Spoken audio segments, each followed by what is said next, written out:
Falar um pouquinho de economia agora. A taxa de desemprego no país caiu para 8,9% no trimestre encerrado em agosto, segundo o IBGE.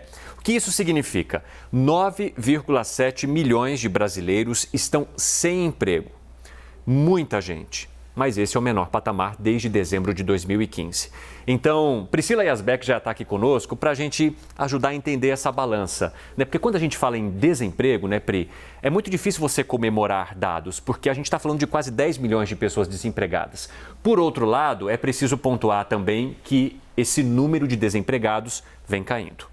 Exatamente, né? Vem uma recuperação forte, uma retomada consistente do mercado de trabalho. É por isso que quando os economistas avaliam esse dado, estão falando que é um dado positivo, né? É um dado que veio, inclusive, dentro do esperado, que era uma taxa ficando em 8,9%. O que está motivando essa recuperação? São alguns fatores. Tem fatores estruturais, como reformas e reabertura plena das atividades pós-pandemia.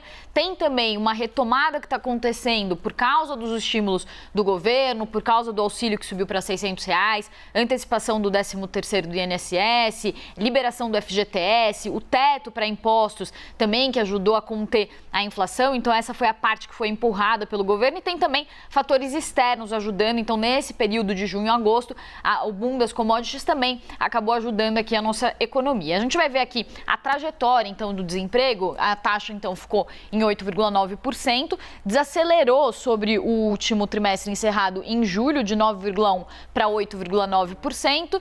E vale falar que esse é o menor patamar, como o Evandro adiantou, desde julho de 2015. E aí, se a gente olhar o que aconteceu da pandemia para cá, a taxa passou de 14% em julho de 2020, ficou acima de 14% até junho do ano passado, e aí ela foi caindo, mas ela seguiu acima de 2 dígitos até abril deste ano. E aí, desde maio, ela vem aparecendo, então, abaixo dos 2 dígitos, quando caiu para 9,8% em maio. E quais são os desafios daqui para frente? Então, como o Evandro colocou, um dado aí que mostra 10 milhões de desempregados, ele traz também desafios. Então, um ponto é a questão da renda. Então, o rendimento ele subiu pelo segundo mês seguido, subiu 3% frente ao trimestre anterior, mas está estável em relação ao ano passado, ou seja, as pessoas não tiveram aumento de rendimento em um ano. E um segundo ponto também que o IBGE destaca é que os empregos sem carteira assinada chegaram a 13 milhões, ou seja, um recorde da série histórica que começou em 2012. Então, eles cresceram 2,8% no trimestre, acima do crescimento dos empregos com carteira assinada,